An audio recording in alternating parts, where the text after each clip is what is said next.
আজকে আমাদের কাছে একটা খবর আসে দারোগাবাড়ির চৌমুনিতে একটা মহিলার গলা থেকে চেইন ছিনতাই করে নিয়ে যায় দুটি ছেলে।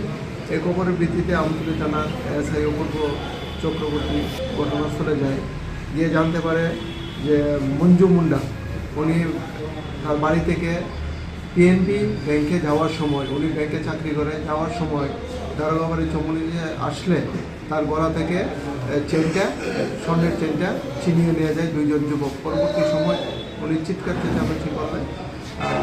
ঘটনাস্থলে কিছু পাবলিকও ছিল এবং তাদেরকে আটক করতে সক্ষম হয় এবং তাদের কাছ থেকে যে স্নেচিং করে নিয়ে যাওয়া স্বর্ণের চেনটা উদ্ধার করা হয়েছে এবং এটা আমাদের কাছে একটা সুনির্দিষ্ট একটা কমপ্লেন জমা দিয়েছে। এর ভিত্তিতে আমরা একটা মামলা নথিভুক্ত করবো এবং তাদেরকে আইনগত ব্যবস্থা তাদের বিরুদ্ধে নেওয়া হবে।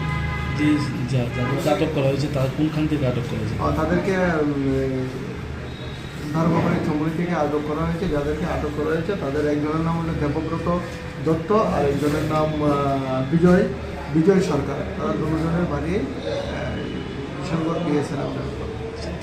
তাদের বিরুদ্ধে আগে কোনো আপনাদের কাছে কমপ্লেন আছে, মামলা হয়েছে? না, এখন পর্যন্ত আমাদের কাছে আগে কোনো কমপ্লেন নেই। আমরা তদন্ত করছি তাদের বিরুদ্ধে কোনো কমপ্লেন আছে কিনা। আমরা বিশালগড় থানার সঙ্গে যোগাযোগ করে পরবর্তী কোনো ঘটনা বিচার করব।